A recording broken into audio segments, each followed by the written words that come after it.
Another interesting, I don't know if you want to call it a pro-life or a pro-abortion story. The jury's still out on that.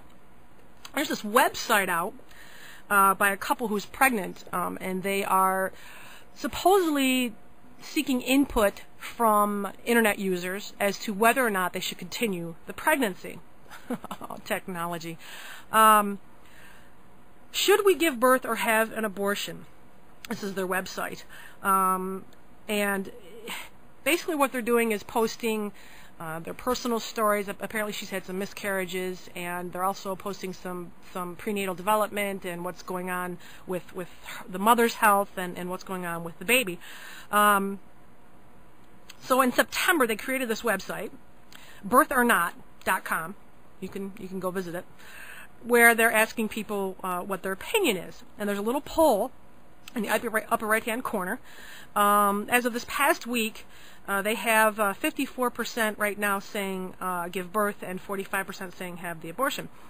And the guy, the dad here, is Pete Arnold. He says, the point here is to let people have a real way to voice your opinion on the topic of abortion and have it actually make a difference in the real world.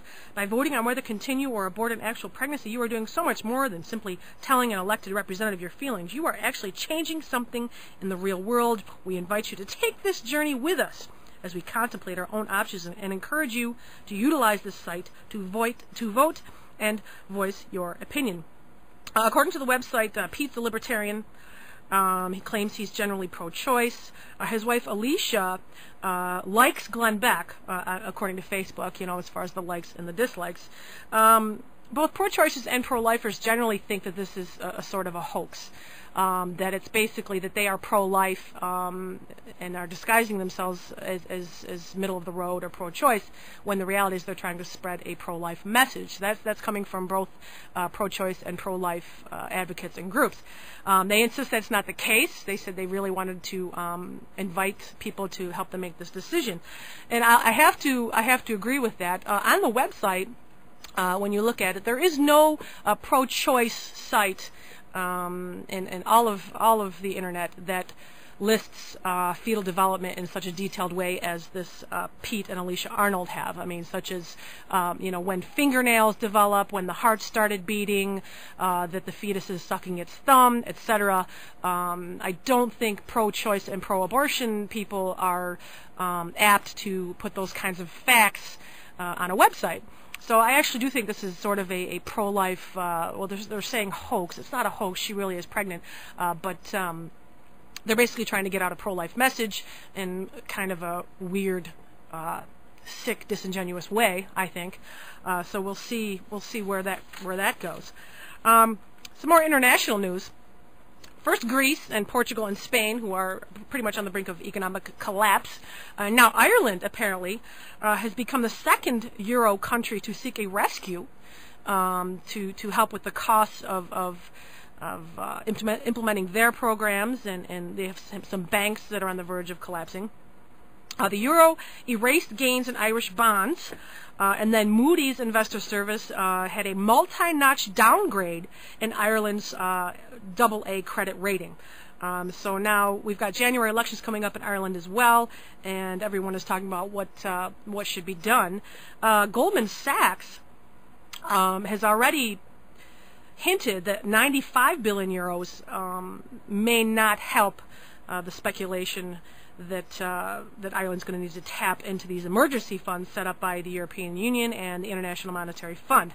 So Ireland, again, in the middle of a big crisis, yet another country that is overspending and whose money is devaluing, and we'll see what happens there in Ireland. Back in the U.S. here, there is a nominee to head up the House Energy and Commerce Committee, Fred Upton, Republican from Michigan.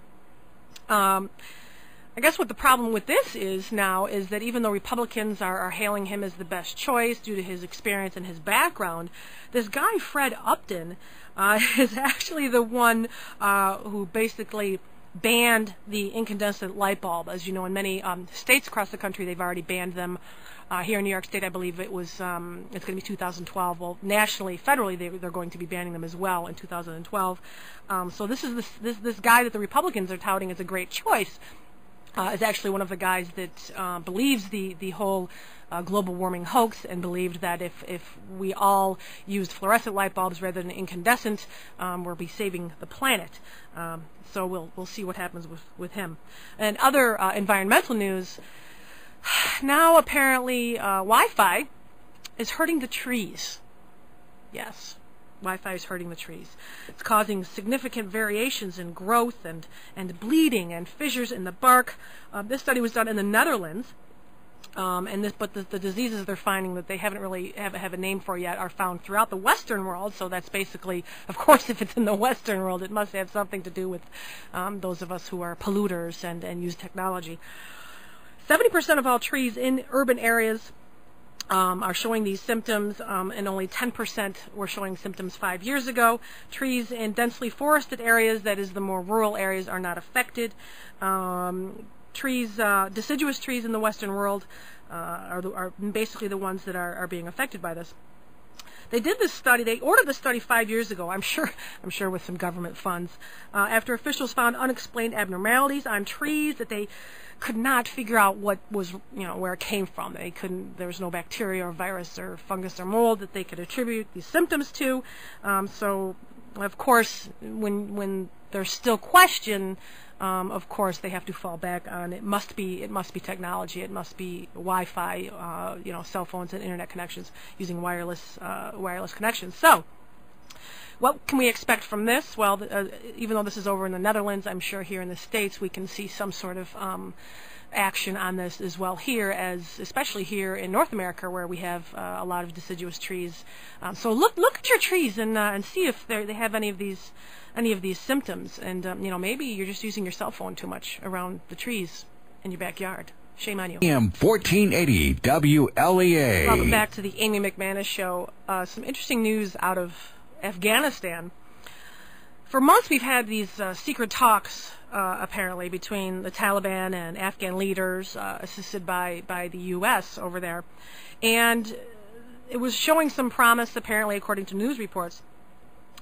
But apparently one of the people at the table that was highly touted as a great choice to be a Taliban liaison, apparently this guy is a fake. He's not really who he says he was. So after months and months of speaking with this person and negotiating quote-unquote peace between the Taliban and the Afghan leaders and the Afghan people, it's now turning into a big giant mess. This guy claimed that he was Mullah Akhtar Mohammed Mansour, who apparently is a senior commander in the Taliban. But they found out that it's not him. A Western diplomat in Kabul is intimately involved in the discussions, told The Hill that it's not him. We gave him a lot of money. They confirmed this past Monday, that they have decided that this guy who calls himself Mr. Mansour is not actually the real Mr. Mansour that they assumed they were speaking to. NATO and Afghan officials said they had 3 high-level meetings with the man, who traveled from Pakistan, where many Taliban leaders are reputed to be hiding and seeking refuge. He met with President Hamid Karzai. He's also said to have met with some senior military officials at these meetings as well. He was flown to Kabul on NATO aircraft, ushered into the presidential palace, and now here they found out that he is a fake. Leaders of the Taliban have said they have no comment on this matter. They didn't know anything about this Mansour being engaged in any sort of talks. Apparently, there was a specific meeting where someone who supposedly knew Mohammed Mansour looked across the table and looked around at everyone and said, "Who's this guy? This is not, you guys got the wrong guy." Said he did not recognize him. So no word as to what will happen to this man claiming to be Mullah Akhtar Mohammed Mansour. They've ended the talks, of course, for now, until they can establish his identity and also find out where the real Mullah Akhtar Mohammed Mansour is. General David Petraeus also apparently who was excited about these talks with this supposed Taliban leader, has made no comment on the case. So thousands and thousands